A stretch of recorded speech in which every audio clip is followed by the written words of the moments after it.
जाने से पहले एक स्टूडेंट जो मुझे मिला था, जिसने मुझे बोला भी था कि सर ये सवाल ज़रूर पूछिएगा उनसे,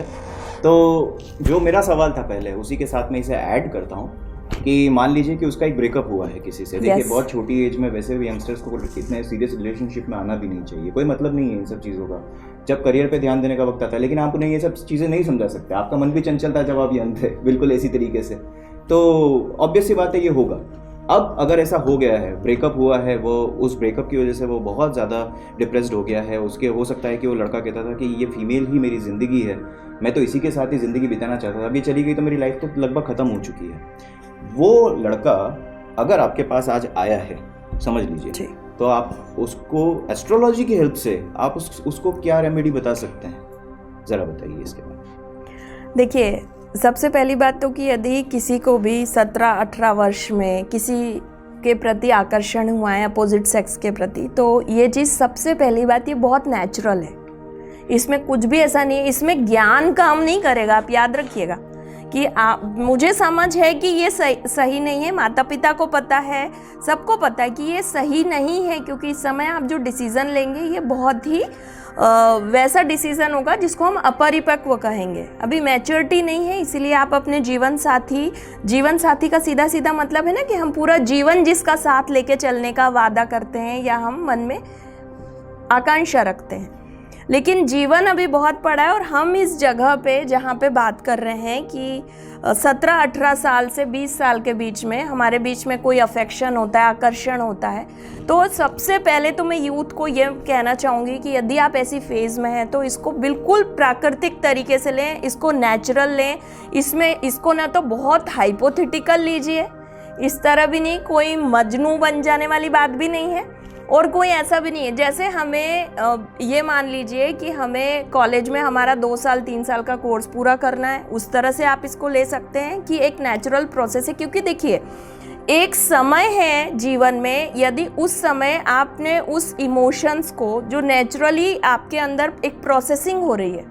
कुछ हार्मोन्स हैं, कुछ आप उसको साइंस की तरह ही देखें पूरे, तो एस्ट्रोलॉजी भी हेल्प कर पाएगी। हम उसको नेचुरल वे में, सबसे पहली बात तो कि मैं इसको बहुत वो नहीं सोचूं कि नहीं ये तो बस इसके बिना मेरा कुछ होगा नहीं। पहली तो हमें सोच पे वो लगाना पड़ेगा कि जैसे मुझे 3 साल का अपना कॉलेज का टाइम पूरा करना है, ऐसे मेरे साथ ये रिश्ता भी 3 साल तो चलेगा ही चलेगा। यदि मैं इस सोच के साथ चलूँ, और बीच में कई बार हो जाता है कि ड्रॉप आउट हो जाते हैं किसी सब्जेक्ट में, किसी का कॉलेज पूरा भी नहीं होता है, तो it is like a breakup, isn't it,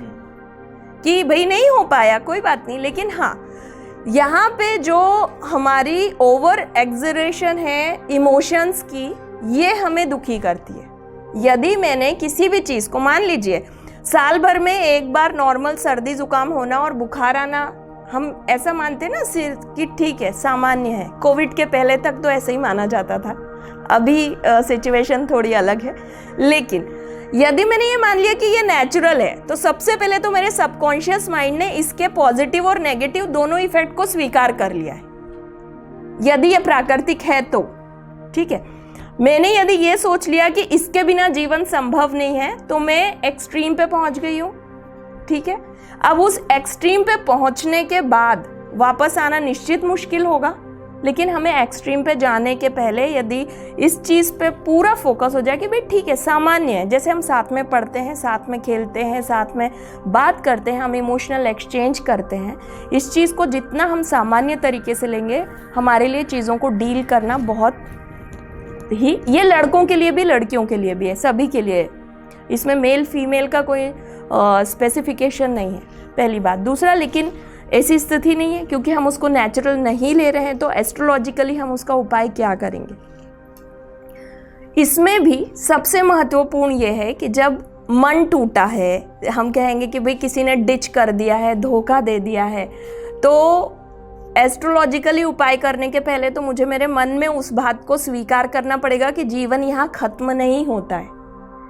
मेरे पास भी ऐसे केसेस आते हैं और उसमें कम से कम 15-20 मिनट, आधा घंटा तो पहले हम काउंसलिंग ही करते हैं कि भाई जीवन यहाँ ख़त्म नहीं हुआ है, क्योंकि आपके भाग्य में कुछ चीज़ें और हैं, जीवन अभी बाकी है। भाग्य कहें, आपके कर्म कहें, या आपका भाव कहें, किसी और से जुड़ेगा। और एक ही व्यक्ति जो एक साथ एक रिश्ते में है और साइमल्टेनियसली वो दूसरे रिश्ते में भी है, तीसरे रिश्ते में भी है, तब इमोशंस का क्या। आप एक साथ कई सब्जेक्ट पढ़ते हैं, बिल्कुल उसी तरह से नहीं हुआ। It's not a joke actually. इसको समझा जाए तो ये बहुत स्ट्रेंज हो जाएगा कि आप एक साथ ही अपने इमोशंस को अलग अलग चैनल्स में प्रवाहित कर रहे हैं। तो यदि हमारा दिल टूट जाता है, ऐसा लगता है, तो हमें सबसे पहले तो अपनी क्लियरिटी ऑफ लाइफ उस वक्त लाने की ज़रूरत होगी और बहुत फोकस करके। इस समय यदि हम फोकस हो जाते हैं जीवन के प्रति कि यदि मेरा एक रिश्ता टूटा है तो ये एंड नहीं है, सबसे पहली बात। दूसरी बात कि दूसरा रिश्ता बनने के पहले मुझे मेरी सारी गलतियां जो पिछली रही हैं, जो कि मैं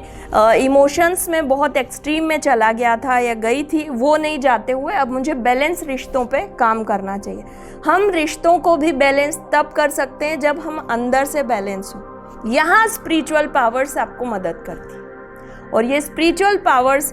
और इनसे हील करने के लिए हम एस्ट्रोलॉजी की हेल्प लेते हैं कि आप सुबह थोड़ा जल्दी उठें, सूर्य को आप नमस्कार करें, जल दें। आप जब सूर्य को जल देते हैं तो आपके अंदर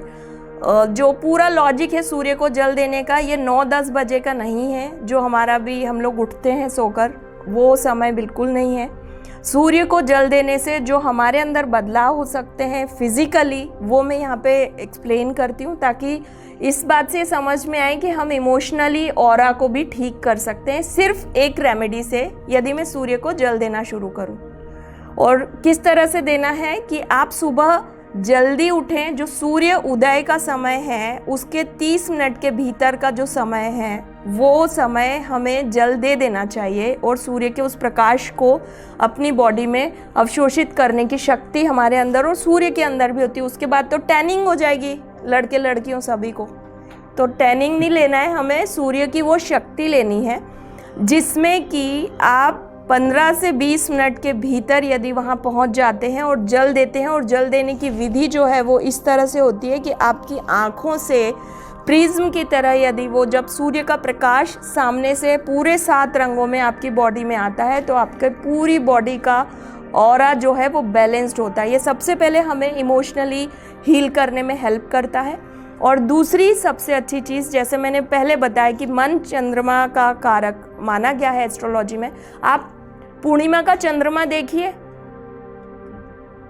हो सकता है कई कवियों ने लिखा है अपनी प्रेमिका की तरह देखिए, आप इमोशनली हील हो जाएंगे। लेकिन ये वाकई में है कि जब चंद्रमा को आप देखते हैं और चंद्रमा की शक्ति को ग्रहण करने की इच्छा शक्ति मन में रखते हैं तो आप इमोशनली बैलेंस्ड होते हैं उसकी शीतलता से।